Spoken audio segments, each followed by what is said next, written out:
I know we just started. We've already got a few crises. We're out of coffee. There will be more drinks coming. Also, if you're just joining on the live stream, I do apologize for the problems this morning. All of this will have a really good quality recording, so we're going to get that up as soon as we can. So if you missed the morning keynote, you'll have a chance to watch that in just a second. But we're going to jump right in. We've got our first panel of the day on the future of Goal 10. It's about delivering on the promise, obviously, as Director Dr. Bateman was talking about. We're 50 years on from the Oregon land use system being created, and we need a lot more housing. So we're going to talk about the reforms needed to Goal 10 to make that happen, as well as to do it in a way more equitable than it has been done before. So I'm honored to be joined by our three panelists today. First is Allan Lazo. Allan Lazo is the Executive Director of the Fair Housing Council of Oregon, a statewide civil rights organization founded in 1990, whose mission is to end housing discrimination and ensure equal opportunity to housing. He has been a longtime community advocate for civil rights and social justice, especially in the areas of housing, homelessness, and racial equity. As Dr. Bateman mentioned, Allan is currently serves on the state's Land Conservation and Development Commission and served on the State of Oregon Department of Land Conservation and Development Housing Rulemaking Advisory Committee. He also currently serves on the City of Portland Housing Bureau's Affordable Housing Bond Oversight Committee and Fair Housing Advocacy Committee. He is a longtime resident of Portland. He is also my boss in my day job. Valencia Aguilar is a housing planner at the Department of Land Conservation and Development. She joined the agency's housing team in March 2022. In her previous role as a housing and community development specialist for Washington County, she oversaw the county's Fair Housing Action Plan. She applies her fair housing expertise and her lived experiences as an immigrant woman of color to her housing planning work at the agency. And finally, we have an HLA alum, Sean Edging, a housing planner at the Department of Land Conservation and Development. He joined the agency's housing team in 2020 to support the implementation of middle housing and housing planning legislation passed in 2019. He has been the lead on developing legislative recommendations to implement an Oregon housing needs analysis into the statewide land use planning system. So I'm going to turn it over to the panelists. We've got, clicker. Yeah, absolutely. Thank you so much, Sam. And thank you for saying all those nice things about you that I made you say because I'm your boss. That's not true. That's not true. All right. Again, thanks, Sam. As Sam said, my name is Allan Lazo. I wanted to tell you a couple other things about me. My pronouns are he, him. I am a Filipino American. I'm the proud son of immigrants from the Philippines. And now that you know a little bit more about me, I want to get a little sense about who's in the room here today, if we could. And I came in a little tiny bit late, so I don't know if you all already did this or not, but just if you could just let me know today, how many folks here are, I know there's a couple of legislators and lawmakers here. So how many legislators or lawmakers or elected officials? Okay, thank you. How about folks who are attorneys? Okay. And how about land use planners or other types of planners? Wow. So who are the rest of the folks? We have some students here today, right? Welcome. Fantastic. And then I don't know who else. Who does that leave? Who else is here? Affordable housing. Oh, that's right. You're right. That was. Oh my gosh, that's like my whole presentation. How about the affordable housing or other housing developers? Right? Where are you? Right. Thank you. Wow. And then finally, how about my people? Where are my fair housing movement folks? All right. And actually, there's a lot of it's right. So actually, there are some of us that are fair housing movement specifically, but all of us cross over into that fair housing movement. And I hope by the end of our time together today, you'll understand why that is so important. Oh, okay. We're going to slides. So as I jump into my presentation here, I'm guessing that you probably weren't expecting this morning at this affordable housing conference to start out with what will be two love stories. Or I should say at least one love story and another that's at least a burgeoning relationship. And I'll let you decide which is which after you hear these two stories.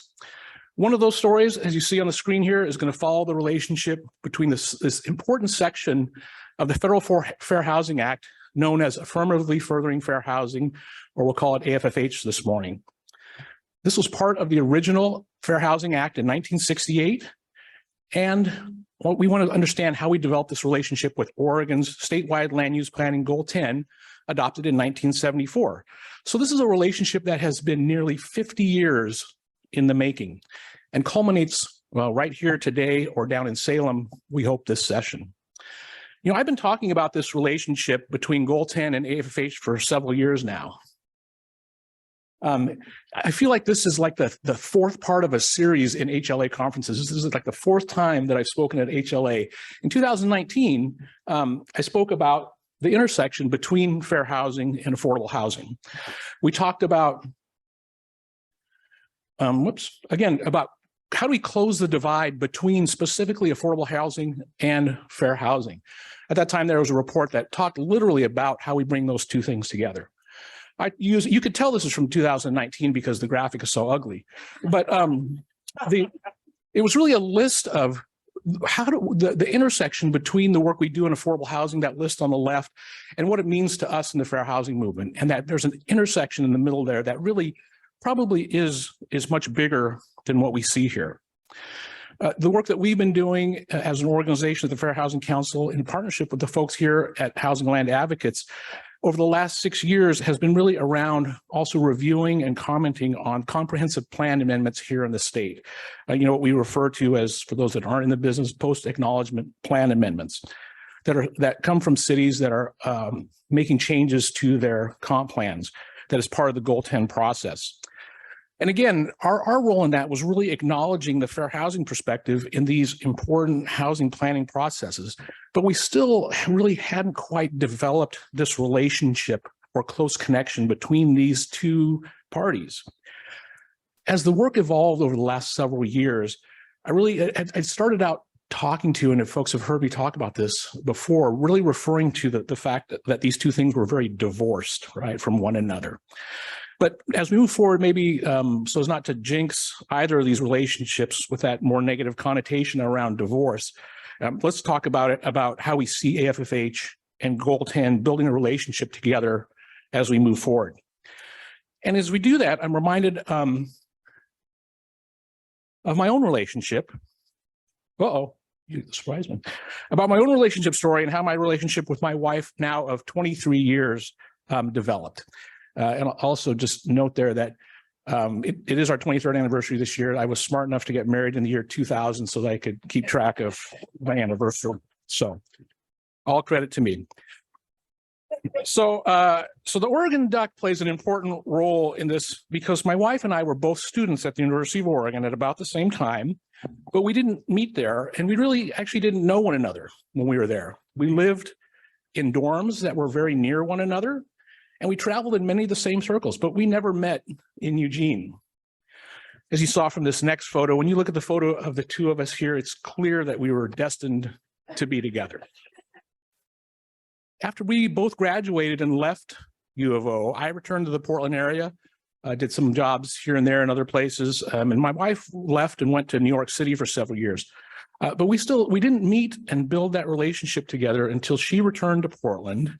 And we were introduced, like so many other folks, by a mutual friend who recognized how compatible we might be. So why is it that this story reminds me of that relationship that we're trying to build between AFFH and Goal 10?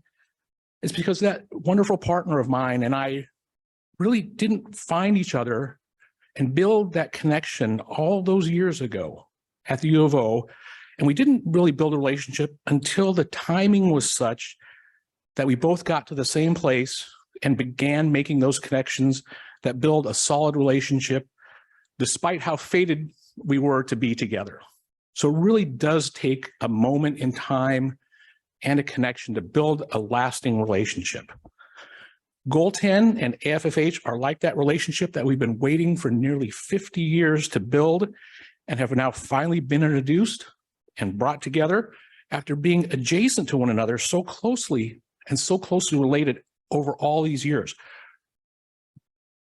When we look at what AFFH is next to what the intention of Goal 10 is, it seems like there's a very natural relationship between them. Yet it's taken us nearly 50 years to build what should be a critical relationship that would be fully implement this statewide land use planning system. Sean and Mari are really going to talk more extensively about the history and the nuts and bolts of Goal 10 here shortly, so I'll leave that to them. But I'll talk specifically as a person in the fair housing movement about what is AFFH. So again, the concept of affirmatively furthering fair housing is a key component of the original 1968 Fair Housing Act. This has been the law for more than 50 years. It requires that, it literally requires that recipients of federal financial assistance, and I'm going to leave that there because I don't know that it's clear that it's only federal housing. There's a question, I think, about who is obligated here, but we'll leave it at that. That's a whole nother topic, maybe the fifth year of the conference for me. But certainly funding like community development block grant funding for HUD comes under that obligation. And as HUD notes, the duty to affirmatively further means that jurisdictions who receive that federal funding need to do more than simply not discriminate. They must take meaningful actions to overcome patterns of segregation and foster inclusive communities. So again, when we think about what the intention of Goal 10 is, it is really about creating those communities through housing, meeting the needs of everybody in a community. So those two things really should have met long ago. AFFH calls on jurisdictions to remove barriers that might restrict access to opportunity based on the work that we do under fair housing laws, which are civil rights laws, are based on protected characteristics, which at the federal level include race, color, national origin, religion, sex, meaning gender and including sexual orientation and gender identity, familial status, meaning families with children under the age of 18, and disability. And when you look at that list or hear that list, it's really important to note that these are demographic groups. These protected classes are characteristics that we often identify with having some of the greatest inequities in housing.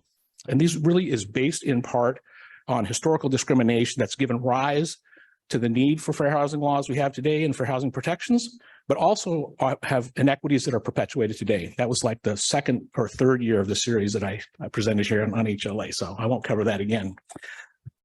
So, but again, while AFFH has been in the Federal Fair Housing Act since its inception 55 years ago, it hasn't been well enforced because rules around affirmatively furthering weren't promulgated until 2015. And then those rules were suspended in 2018 under the preceding administration. And if you are following this work right now, there are actually new AFFH rules that are proposed to reinstate the 2015 AFFH rule. They were published just last month, and comments on those new rules are due on April 10th. So, so go out and take a look at that and provide comments to the feds if you're able to.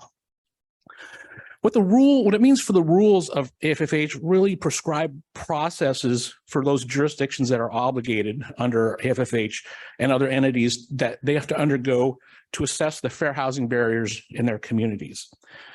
In the proposed rules, I think there's a notable change in this, in that really recognizes the importance of what AFFH can do in lots of processes, but particularly in housing planning. The name of the plan that jurisdictions and other entities are required to do changed, was originally something called an analysis of impediments to fair housing choice. Under the 2015 rule, it was going to be called the assessment of fair housing. In the new proposed rule, it's called simply an equity plan. And so when you think about the elements that we are asking folks to consider under fair housing, it really characterizes that opportunity that we have in affirmatively furthering to bring those questions of equity into our housing planning processes.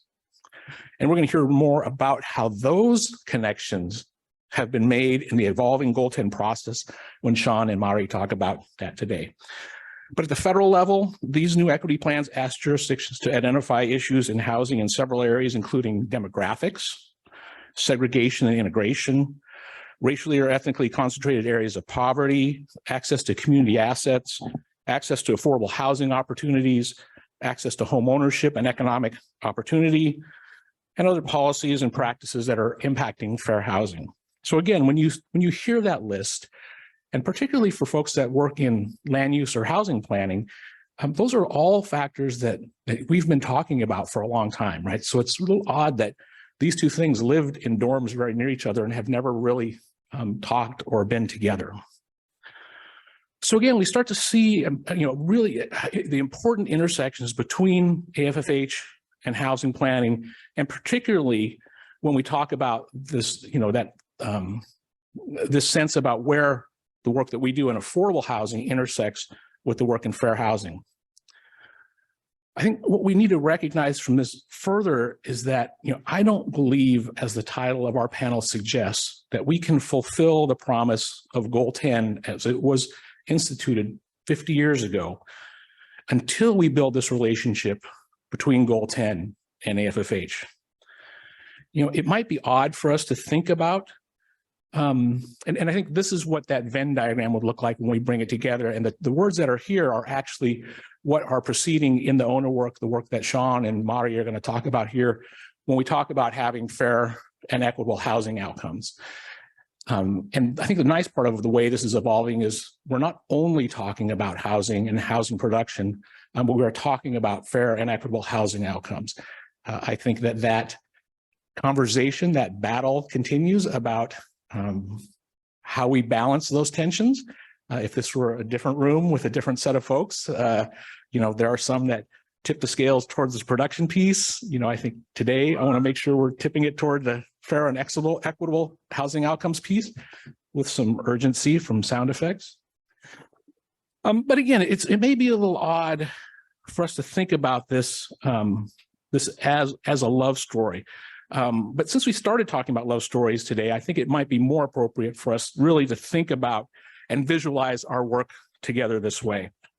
It might be a stretch for us to think about this as a love story, but I think for those of us in the fair housing movement, all of you who are housing planners, affordable housing developers, legislators, lawmakers, and those policy folks amongst us, these two elements finally coming together after nearly 50 years really is a welcome and much needed burgeoning relationship that will ensure fair and equitable housing outcomes in all of our communities.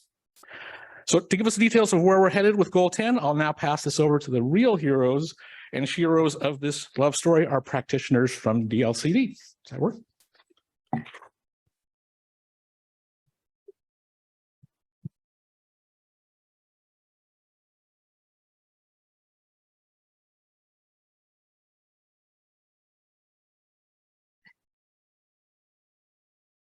Hi, everyone. Thank you, Sam, for that introduction. And Allan, thank you for that presentation. I'm always all about love stories, and I'm happy to continue that on.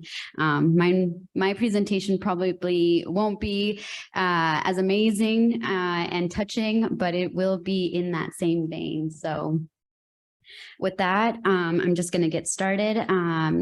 Today, Sean and I are covering the Goal 10 process. I'll strictly stay at a very high level and describe what the housing paradigm looks like in our state right now. And then I'll turn it over to my colleague, Sean, who will describe some of the exciting policy changes on the horizon to our paradigm.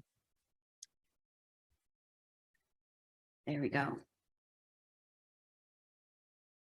And I maybe some introductions. My name is Valencia Aguilar, and I use she or they pronouns. And I might offer some words of appreciation for all of your participation here today. And please know that I'm humbled to be here and excited for the discussion at the end of our panel. So with that, let's just dig in some context. We've been hearing about the statewide planning program's inception now 50 years ago. Our anniversary is coming up this summer, and we are excited. Since the adoption of our planning program, housing was a goal that was included in that package. It's Goal 10, and since then, cities have been required to assess their housing need in their communities. The mechanism for how they would do so was strictly just by undergoing what is called a housing needs analysis, or also referred to as a housing capacity analysis. What you see here on the screen is exactly kind of a visual of what is included in a housing capacity analysis. And I might just say HCA for short going forward. And I'm going to get into the details a little bit deeper on what's included in this analysis. But for now, I'll just say the main focus of the HCA is really to respond to the question of, for cities, is there enough housing? Is there enough residential residential yikes. Let me go back here. Is there enough residential land available to accommodate our housing need over a 20-year period? That really is the core of the HCA. That is exactly how cities were responding to their obligation under Goal 10.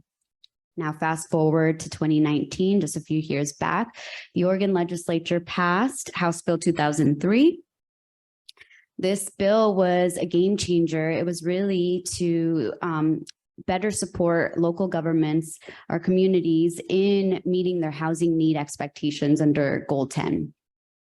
3 components were included as part of House Bill 2003. The first one is a directive by the legislature for our agency, DLCD, and our partner agency, Oregon Housing and Community Services.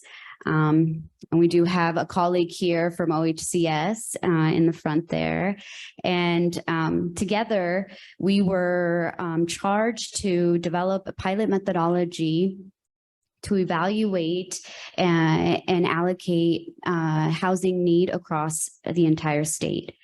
Sean's going to kind of go into a deep dive on this particular component in his presentation. So I'll just leave it there for that piece. The second component of the HB 2003 was putting cities that have a population of 10,000 on a schedule to produce their housing capacity analysis. For cities who are within the metro boundary, they are required to produce their HCA on a 6-year track. And then for those cities outside of the Portland metro that meet that population threshold, they are required to be on an 8-year track. Annually, our commission, our Land Conservation and Development Commission, LCDC, adopts the schedule. We're annually updating it, and we're ensuring that it's the most up to date as the years go forward. The final component is the most recent and I think the most exciting component that we've added to our Goal 10 planning paradigm. This is really the connection that we were hearing about in Allan's portion. It's really advancing that affirmatively furthering fair housing mandate into our local planning housing process. The requirement here for cities is for them to develop a HPS within a year of their HCA deadline. So on the slide, you'll see a visual depiction of the existing planning process for cities to ensure that they're meeting their obligation under Goal 10. On the slide is the words that we saw also in Allan's presentation. It's the charge that was adopted 50 years ago under Goal 10. And really at the core, it is about cities meeting their housing needs for all community members, regardless of their income, and essentially for them to be able to thrive. So the first component, let's just dig a little deeper. I will not get into the very technocratic component or the details or the weeds of this, but we totally can on the side if anyone's interested. But at a very high level, a housing capacity analysis has 2 components. There's a housing need piece, and then there is a land capacity piece. Collectively, cities are responding to that question of, is there enough land zoned sufficiently to accommodate 20 years of projected growth? On the housing need, cities are obtaining a population forecast. They're pairing that with local housing market data and ultimately resulting with their housing need information. On the other side, the land capacity side, cities are inventorying their lands. They're producing what is called a BLI, a buildable lands inventory. And here they are essentially trying to identify land that is feasible and usable for residential use, feasible and usable and available for residential use. Combine those two components and that responds to the question of, is there enough land to meet the housing need over a 20-year period? If the answer is yes, that's great. A city has accomplished their HCA. If the answer is no, there is another track that really that is about efficiency measures and an amendment. But really the first step there is cities crafting what are called efficiency measures. And those are strategies to essentially build up before they're able to build out. And that at a very high level is essentially the HCA. Now let's talk about the HPS, the latest and greatest addition to our housing paradigm. It is the heart at the end of Allan's in my eyes. And I keep saying that because I also have been in the fair housing space, and it's been a thorn in my side as a planner and professional in a year ago working on the affordable housing side and the fair housing piece, and finally being able to merge these disciplines together. And so I love that love story. The HPS requirement for cities is really a game plan. It's a report, a document that has a collection of strategies that are really getting at housing production, affordability, and choice. And so the elements within the HPS include taking the housing need that was developed or coming out of the HCA and contextualizing that with quantitative and qualitative data. On the quantitative side, it's just cities are taking or are looking to various sources to kind of disaggregate data to add information to their housing need. So things like what are population trends? What are demographic trends in their city? Who owns versus who rents a home? How do people of color bear or compare to ownership versus rentals, that sort of thing. And then on the qualitative side, it's a community outreach. It's about ground truthing that data and filling the gaps with lived experiences that cities are hearing about and are very real.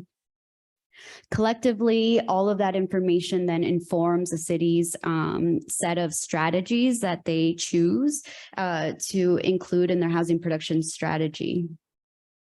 There's a component, they submit this HPS to our team, and they're at the midpoint period, whether it's 3 years because they're on the 6-year track or 4 years because they're on the 8-year track. They have this midpoint period where they can evaluate their HPS, essentially really reflect how well they're progressing on what they outlined within their housing production strategy, and offer the opportunity to course correct. The housing production strategy is more than just zoning. Before I get to that though, I do want to know in 2019, the housing team was undergoing rulemaking for the housing production strategy.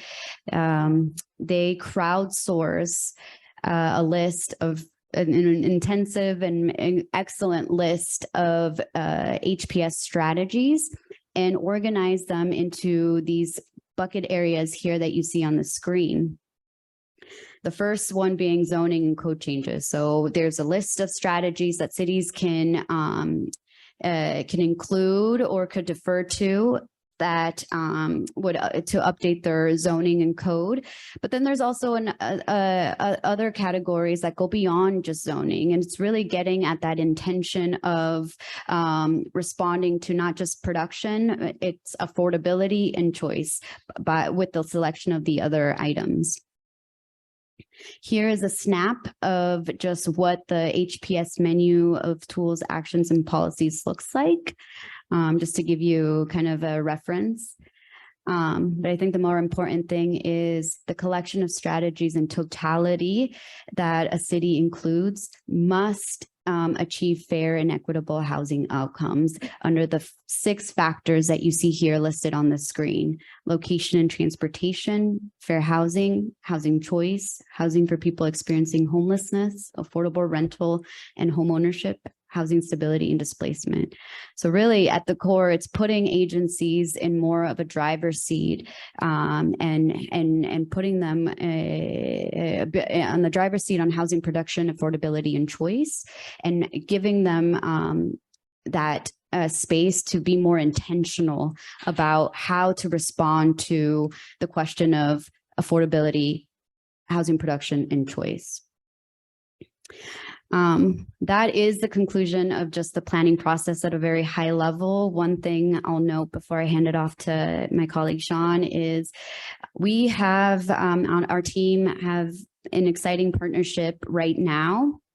And that is with Commissioner Lazo here and the Fair Housing Council of Oregon, and Dr. Andre Tremolay, who her name has been mentioned earlier in her Common Works Consulting. She both are fair housing experts, and they are partnering with us to help us develop a new module to better support cities in their development for their HPS. And really, it's about helping cities meet that obligation under the fair housing factor that we saw in that previous slide. We hope to continue to develop resources and tools to better support communities in the housing planning work that they are required to do under statewide planning goal 10. And so this is just the start of it. Sean will talk about more too. So with that, I'll just hand it over to you.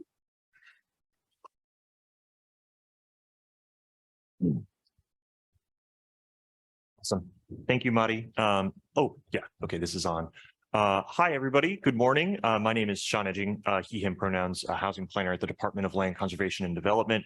If you read the Oregonian too, I also come across as a very grumpy bureaucrat, which is fun. I'm going to be talking. So Madi did an excellent job at setting up a lot of what the kind of current framework looks like, especially with the implementation of the housing production strategy. And Allan, I think, really just did an excellent job at crafting a narrative around the love story between Goal 10 and affirmatively furthering fair housing. What I'm going to be talking about at a very high level is some work that kind of on the horizon is going to be changing a lot of the foundation of how we actually implement the policy that is Goal 10 and incorporating a lot of the pieces that we've discussed today.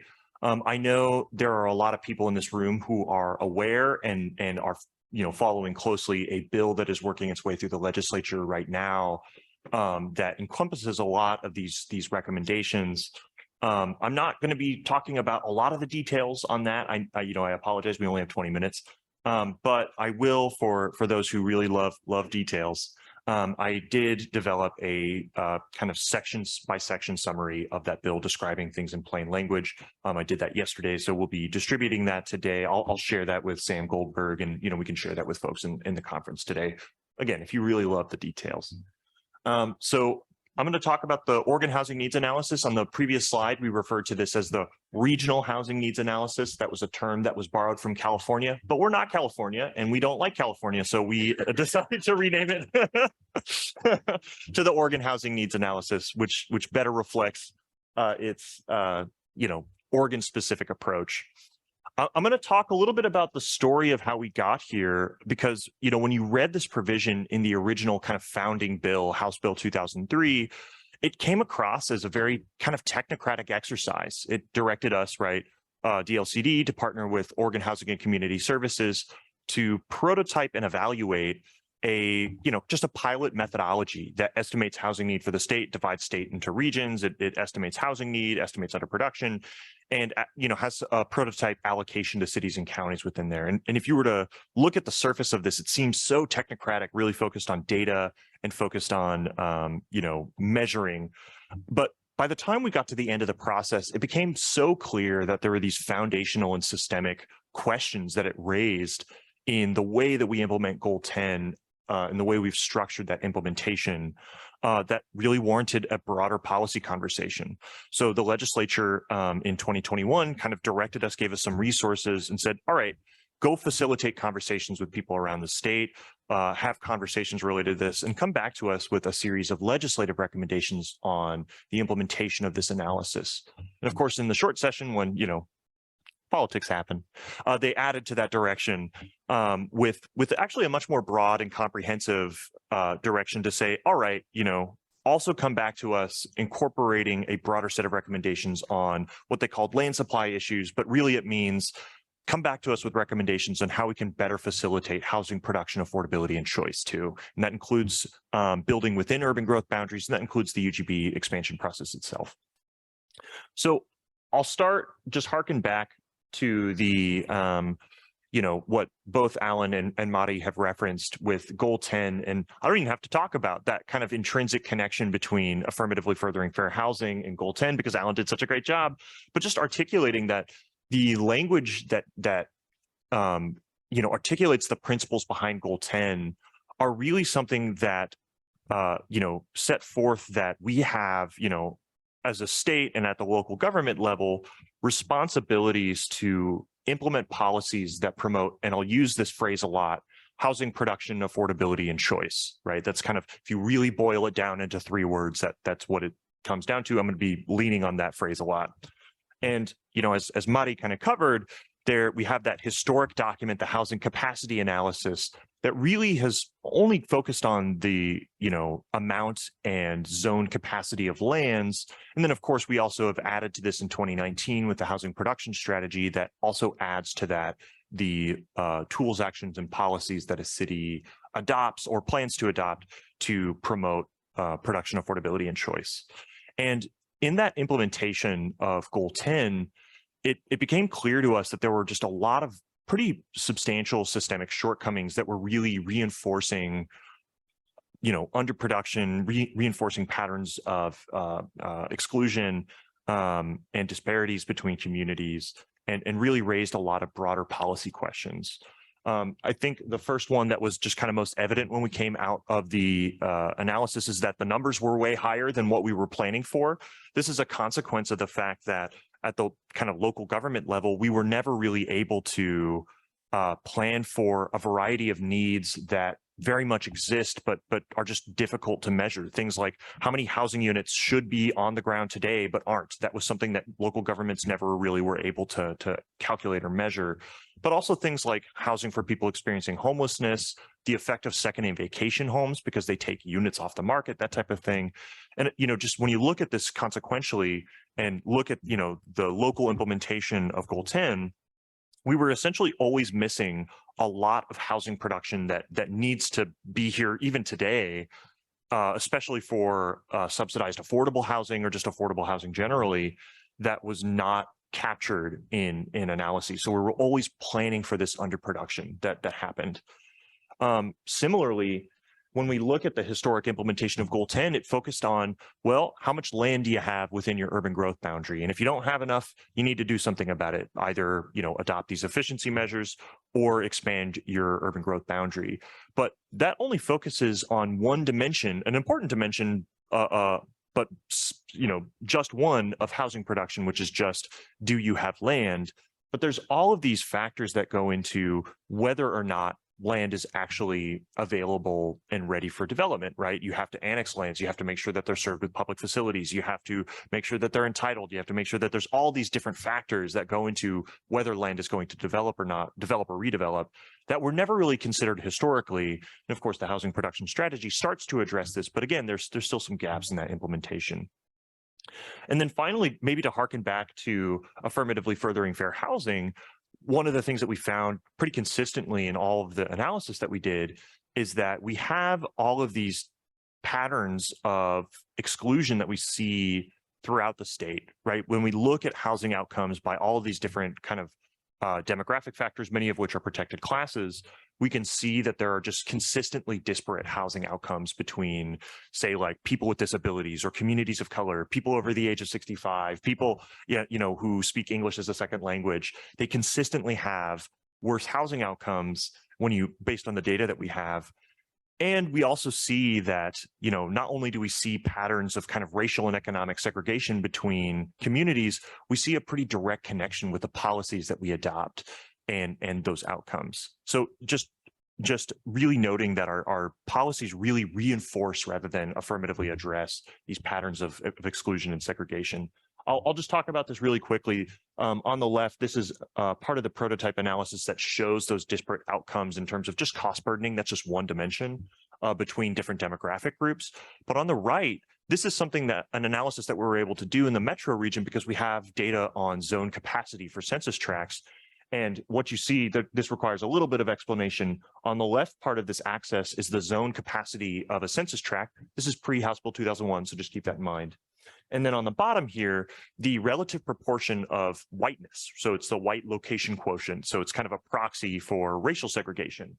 What we found is that there's a direct correlation, specifically in the metro region, between the policies that we adopt and at least racial segregation, but we also know economic segregation as well. So just really putting a point on the fact that our policies very much reinforce this. And our system of Goal 10 planning treated individual cities and communities like islands. So they were always kind of planning to reinforce the dynamics that exist in their communities rather than a broader kind of shared responsibility among all communities in a region. So that gets us to the organ housing needs analysis. We had gone through this entire kind of statewide process to really evaluate and not just deliver what the legislature directed us to do, implement an organ housing needs analysis and work on these issues related to housing production, affordability, and choice. But we kind of knew that, this was a broader conversation. We know that the legislature wasn't just interested in reforming the laws around Goal 10. They want to see outcomes on the ground. And what other factors, some of these are going to be definitely connected to Goal 10 and our work as the agency. But more broadly, if our goal is to achieve these outcomes, what do we need to have at the state level too to actually achieve these outcomes? And so that really gets us into our policy recommendations. We have a total of 8 in this report. The first one really connects to that legislative direction: implement the ONA, work on these issues related to kind of land and housing capacity. And that's where we get towards these first 4 recommendations, but the latter 2 are really saying we need to have these broader statewide conversations if the goal is to actually achieve these outcomes. It's going to require things like funding. It's going to require a much more coordinated governance structure at the state of Oregon to respond to housing need.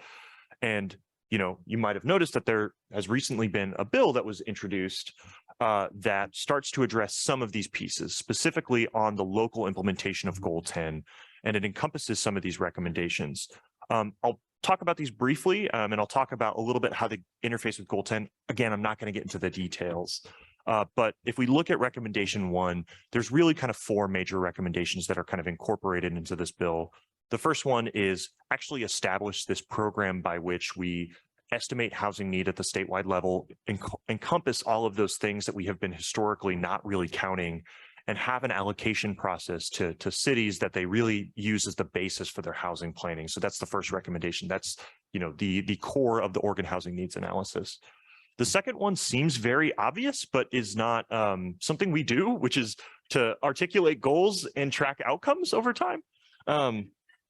So the basic premise of this is, hey, we should articulate how much housing should we build over a period of time. 6 or 8 years is kind of that time frame, and let's use that as the basis for tracking and evaluating how are we doing, not just on production but publicly supported production. How are we doing on different indicators to the best of available data on things like equity, and let's use this as the basis for kind of evaluating our progress over time. The third one really connects into, we've talked about this housing production strategy, which kind of serves as this game plan that cities take on for addressing production affordability and choice. Let's make that the centerpiece of Goal 10. And let's really ramp up the state's role in articulating the types of kind of off-the-shelf policy options and, just different things to support local governments in supporting production affordability and choice. And then the fourth one is, let's also think about, as part of our legislative direction, that idea of kind of land capacity and really facilitating and preparing land for development. And, some of that relates to the urban growth boundary in terms of providing cities more, readily available methodological options to make the process more straightforward. But a lot of it really relates to that other piece, like, let's get land ready for development, right? And really ensure that the conditions are right to ensure that, what home builders would refer to as shovel ready, to ensure that we're actually able to kind of, build. But then we also incorporated other pieces into this. One of the, I think, kind of major tie-ins with affirmatively furthering fair housing is articulating, like we've talked about these principles that we share, but they were never reflected in the statute, right? So let's make that very clear. Let's articulate that goal that what we're trying to do is affirmatively further fair housing. We are trying to explicitly plan for things like accessible housing, right? We're trying to explicitly address, these fair and equitable housing outcomes, address kind of these disparate impacts that we see between communities. And that's part of our obligation under Goal 10. And then finally, it implements part of a conversation that we've had of saying like, well, hey, local governments have all of these things that they're doing. We really need regional governments and the state government to step up. Some of these are ongoing conversations, but there is a piece in here on the metro piece with a kind of housing coordination strategy. But one of the things I do want to also note is that there are some pieces that are not encompassed in this bill. We know it's going to take a lot of funding, right, to actually build the housing that we need to see on the ground, especially affordable housing, right? And very importantly, we need some type of way of coordinating the state response around production, affordability, and choice. We have all of these different silos that exist between communities. I think a previous question raised the, federal funds on things like, the Inflation Reduction Act. We're going to have a bunch of infrastructure investment coming in that we can leverage for the purpose of supporting production. But, I don't have any ability to go to ODOT, DEQ, Business Oregon and talk to them about like, hey, let's be thoughtful and let's leverage this funding for the purpose of addressing the housing crisis, right? And part of that really relates to this kind of systemic shortcoming on having this coordinated structure. I'll add that obviously these are huge priorities of both the legislature and the governor's office. We expect there to be a lot of policy work around here, but they are broader statewide conversations. If I can just talk through the implementation, and again, I'm sorry, this is just not going to be enough detail for, I know, everybody in the room. What the kind of sum total of these policy recommendations are going to equal is kind of a change in the way that we implement Goal 10 on the ground at the local level. It's going to relate to planning for a lot more housing, especially affordable housing. It's going to relate to how cities translate that into housing types, characteristics, and location. It's going to relate to how they think about land and prepare land and get it, quote unquote, development ready. And of course, also expand a UGB when a need is identified.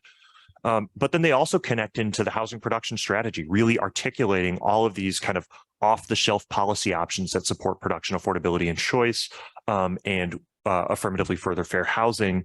And then, of course, also implementing this feedback loop, actually evaluating our progress over time. How are we doing on production? How are we doing on affordability? How are we doing on equity, right? And using that as the basis for evaluating our progress and implementing future actions. I also want to mention, too, one important part of this bill that was really, developed during the legislative session and led by the chair of the House Committee on Housing, Representative Maxine Dexter, is this piece on housing accountability, building a framework that connects into that feedback loop that says, are we doing everything we can, both at the state and local government levels, to really pull the levers to support production, affordability, and choice. And again, I won't get into the details, just recognizing time, but it really tries to articulate this framework to say, hey, if we're not meeting our goals, we should evaluate that. We should look into it. What are the barriers that are happening at the state and local levels? that might be inhibiting housing development. And let's use that as the basis for kind of an agreement between DLCD and local governments to not just address, local barriers, but also bring in, to the extent that we can, state funding and resources to bear to really start to address some of those barriers and support production affordability and choice. There's going to be a lot that we need to articulate around this in terms of how DLCD and LCDC partner with our local jurisdictions to implement this in a thoughtful way and really recognize, and you see this in the policy, to distinguish the things that are inside of a local government's control and within DLCD's control, and the things that are, definitely outside of it, and things that we need to be continuing to partner, things like infrastructure funding, all those types of things. What I'll add to this is that, this policy is not going to be the end of this work. If anything, it's the beginning. We have a lot that we need to do on implementation to actually make this a reality. I'll add, we're going to be doing a lot of rulemaking next biennium. It's pretty rare that I would describe a rulemaking as fun, but this is actually going to be that, because our job next biennium, in addition to standing up all these different programs, is providing a lot of options, right? Be they methodological or assumption type options for how to get through the Goal 10 and Goal 14 processes, but also like off the shelf policy options, like providing like permit ready plans for, diverse housing types, right? That type of thing. And off the shelf policy options related to public facilities, related to, any variety of things that can be implemented that really support production affordability and choice. I'll also add that we are going to be hiring in the next couple of months to really build out a much more strong and robust program. I haven't even talked about the Housing Production and Accountability Office, which is a priority of the governor's office that will also be stood up over this time. We're going to need a lot of bright policy minds and practitioners to help us actually achieve this program. And also I need a vacation, so please please apply to DLCD.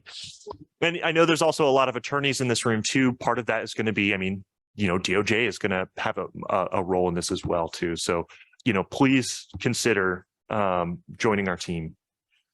And I'll also add, as part of this, we also expect this work to continue. One of our kind of transitions as this policy moves forward is to pivot. And this is just a preview, so don't read too closely into this. This is still a draft. But pivoting from, working on kind of the policy and technical refinements towards how do we actually communicate this with our local government partners, communicate this with the public, and really, describe what's in this policy, what's going to be changing on the horizon, and trying to articulate that. This is just an example of, kind of a graphics heavy plain language explainer that's not super planner speak that we can distribute to folks. But there's going to be a lot of additional materials. Of course, that section by section summary of the bill is something that should be coming out today, and we'll be sharing it with folks in this conference. But with that, I think we can move on to talking through questions. I know there was a lot that I didn't cover in the details, so we're happy to speak to that. Sean, before you move on, I also just want to, yeah, Sean, thank you so much. I get to hear Sean speak about this a lot, over the last several years, and it's amazing. Every single time that Sean and Mari speak, it's just more and more really great stuff. So thank you. I just want to take a moment to note that, we aren't at this moment by accident. And if you don't think, if you don't think it's important that we have conferences like this, that we have advocacy from folks like Housing Land Advocates, then you're not paying attention to how important this moment is. This is a watershed moment in the implementation of Goal 10. Right? I can imagine that 50 years ago in a room before SB 100, there was a group of advocates like this saying, we need to do something about the way land use works in our state, and that was the result of that was SB 100. Over the last 4 or 5 years, this has been the last part of the conversation with folks like HLA. Folks like Ed Sullivan have been having this conversation his entire career, right? But this is the result of that. And I think we should take a moment to celebrate that. So Ed, everybody else here, thank you so much for the work that you all have done to continue to push these two pieces together and to get to the place we are today. I also will note, as Sean said, this isn't the finish line. There is work ahead of us in rulemaking and making sure that the implementation around production, affordability, and choice are balanced. Right. And that's a fight to come too. So thank you all for the work that you're doing around pushing these two pieces together. A fun fight. It'll be a All right, thank you. We're going to jump into questions. I know this is going to be really annoying, but I want to fully incorporate the audience on Zoom and make sure that they get picked up on the recording. So there is a microphone right there. So if you're in the room and you have questions, please use that microphone. I will also be reading off of the Q&A from here. So if you have questions, go ahead and go over there. Jennifer, were you going to kick things off? Just wanted to make a comment or two. One is that we would be remiss if we didn't know that Governor Kotek is a champion. Absolutely has paved the way for these bills to move through in the last session. And, you know, I think Sean said that it's hard for him to reach out to some of the other organizations that are going to be getting federal funding. But I would say that the governor has passed some executive orders that call exactly for that kind of coordination. So don't be afraid, don't be shy. And so I'm excited to see what comes from that. And then I also want to say that, you know, this doesn't have to be scary. I've talked to some other lawyers who are, you know, kind of approaching a more senior status in their practice, people I kind of grew up under, and they're like, oh, it's a young person's game. Some younger people are going to have to figure this out. But I think people like Sean and Mari are putting together the toolkits that practitioners are going to need to pay attention to and learn about. So really appreciate you taking these steps today to introduce and know that you're building capacity in DLCD to teach us all how to do this better. So thank you. And I know there's a line forming, so don't be shy.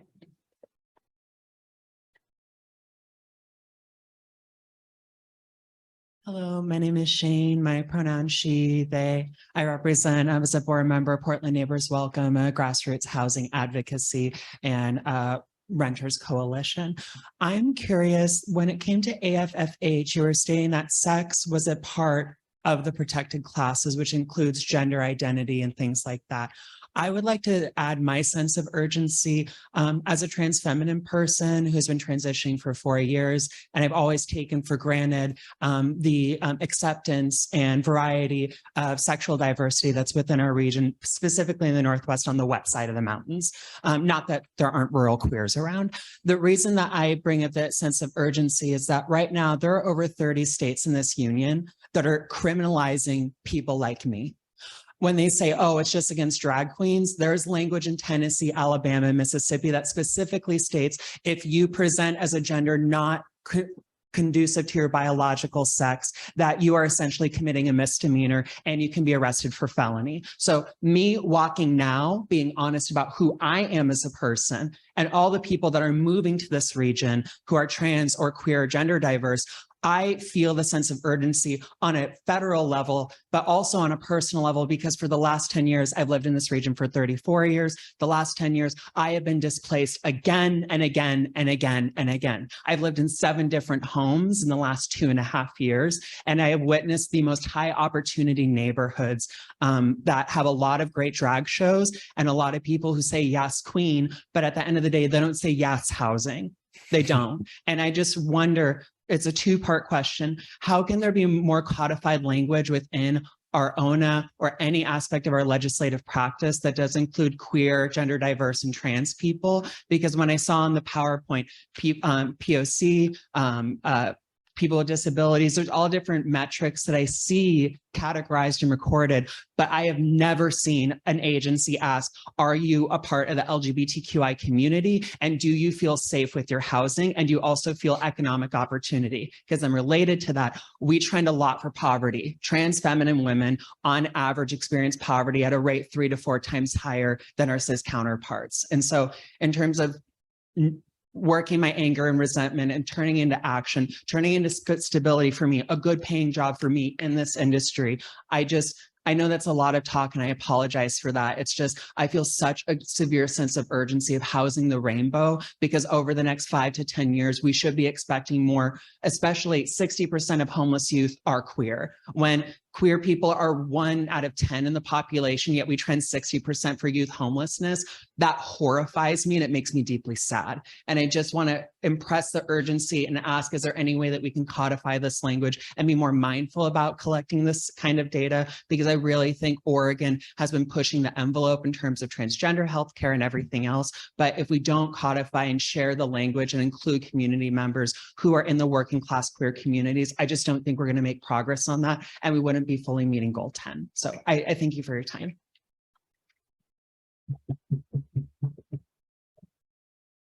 Yeah, and in this response, like, I don't want to in any way, shape, or form like downplay the urgency that you raised too. I do want to, you know, maybe speak to the fact that I think it is codified in statute, because affirmatively furthering fair housing, it includes state and federal protected classes. A state protected class is gender identity, and specifically bringing, you know, housing the rainbow. I don't want to say that there aren't going to be challenges to that, especially in things like data collection and how you actually address that through policy.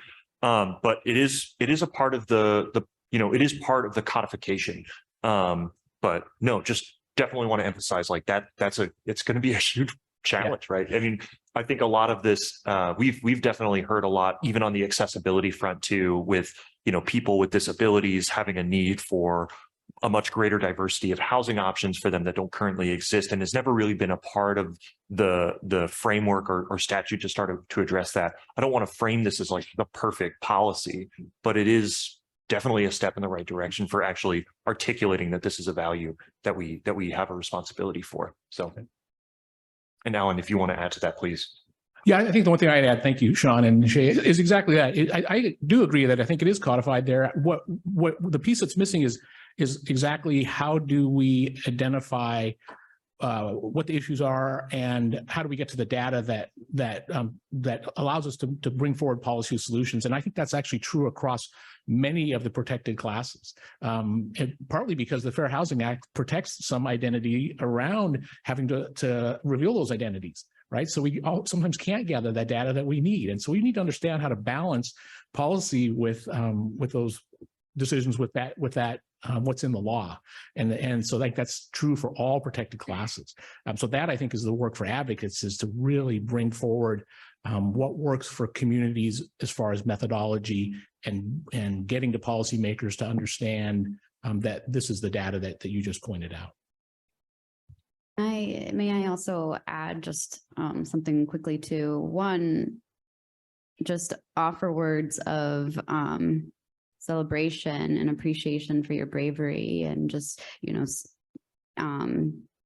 letting us in to kind of your lived experience. That is humbling, and I think that's the type of energy that we embody to continue to do this work. I think you're right. I think we're on the trajectory of advancing goal 10, and we've got a lot of work to do. We're not meeting the needs of all folks and all of their identities that they carry.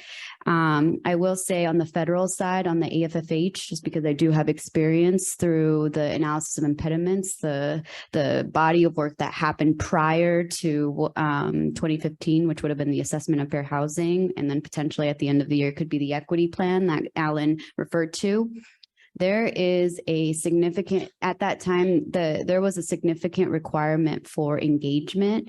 And that is really the only place where I've seen folks actually, or at least at Washington County, we went out and asked all folks and had a conversation about what do queer people need as it relates to their housing? How can we meet? So there's learnings from the federal side that will definitely be bringing into the land use side. And I think that's the thing that we've been talking about, merging these two disciplines to continue to do better work for all people. So I appreciate that comment, and thank you. Thank you. Thanks. You can go ahead and come up to the mic. I want to go to the question from the Q&A real quick from Ellen. Putting forward financial incentives, reducing regulatory barriers, having a robust data collection, supporting housing production strategies. One thing I think our city struggles with is the market factors at play right now, causing development to be incredibly difficult, especially housing for lower income residents. The amount of subsidy needed to get affordable housing development off the ground has increased substantially in the last few years. The amount needed for permanent supportive housing to transition people from homelessness is staggering. Land is so expensive within the UGB. How do we bridge the gap with implementation? Yeah. So remind me who asked this question. Was this from the chat? This is from the chat. Yeah, this is Ellen. I'm sorry. I think City of Eugene. City of Eugene. Okay, great. Yeah, no, I think so I think what they're pointing at is the idea of like, we've been having these conversations for a very long time about like, what is the extent to which we need public support for housing versus, what is going to be really related to the market. And I think what the intent of this approach that's articulated in policy, just at a really high level, is to say, yes, and you're not going to meet this through just emphasizing publicly supported housing. You're also not going to meet this by ignoring market factors, right? And really the intent of this is to say, not only is there, an obligation to really think about this holistically, enabling the existence of publicly supported housing in communities, but also thinking through critically, what are the different market factors that can inhibit the production of housing, be it lengthy entitlement and review processes, be it infrastructure financing and support and public facility standards, be it housing diversity and what we allow in areas, right? In terms of diversity, and also articulating too that there's a role that the state government and honestly the federal government, but we can't control what the feds do. That states like, we need to step up in partnership with local governments to really address holistically all of these barriers that happen. Yes, some of them are local, some of them are state, right?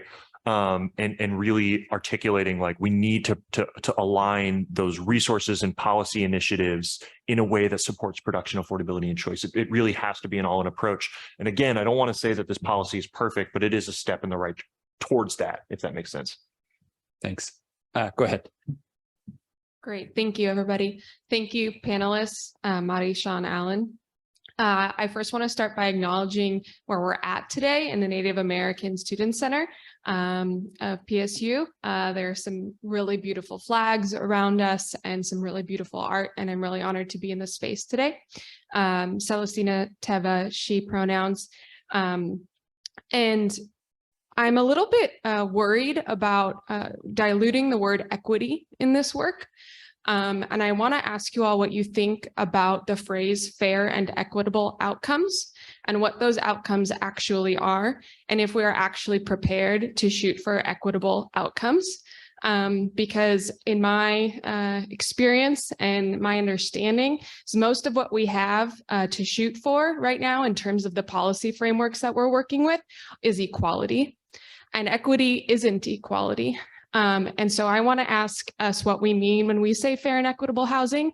I am so grateful for the Fair Housing Council of Oregon for you being here. I've seen so many of Shayla's presentations and she's fantastic. So thank you for doing this work. And my understanding of that framework is an equality-based framework. And I really want to push us, if we're going to be using the word equity in our outcomes and in our goals and in our policy, if we actually are going to have the teeth to say, what does it mean to give more where there has been less, and not just to shoot for equality? I thank you for that question. And it's a loaded question because the answer is no, quite frankly, right? And it's because this isn't a matter of whether or not that's the right thing to do. It's a matter of will, right? There's no doubt that we shouldn't be aiming for equitable outcomes, that we should be aiming for just outcomes. We simply don't have the will to do that. And can a room like this build that will? Maybe in the next 50 years. But where we are today is exactly right. 50 years ago, when we implemented the Fair Housing Act, it was also about equality and not necessarily justice. Right? All the Fair Housing Act did was stop discrimination at that point in 1968. It didn't redress everything that had led up to needing the Fair Housing Act and the inequities that were created that persist today. And it took us 50 years to marry these two things to actually address that in land use planning, right? When you talk about, 3 years ago when we talked about this, land use planning was created initially around race. It was created to exclude by race. So it shouldn't surprise us that 100 years after that was created, it continues to perpetuate that same thing as Sean showed us in his graphic. So we could go that way policy-wise, but we simply don't have the will to do it, and this is as far as we could get. That's what I'll say about it.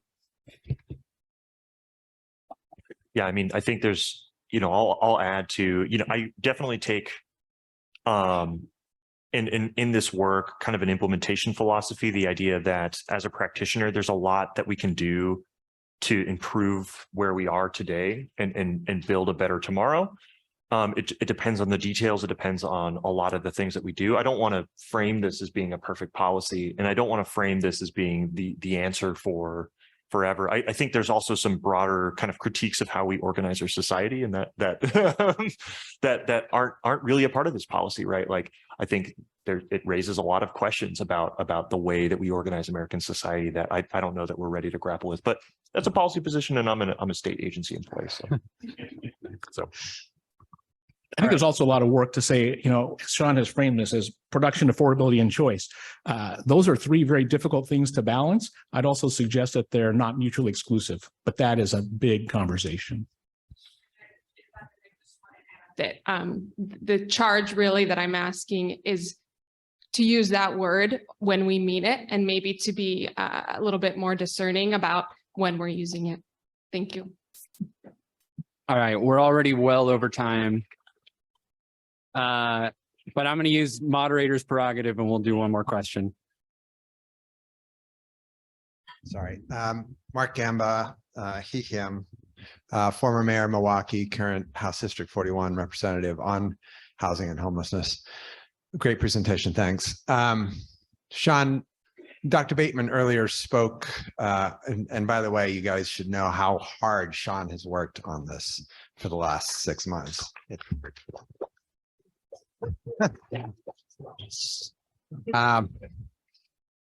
Dr. Bateman earlier spoke about sort of the holistic climate thoughts around where we put housing.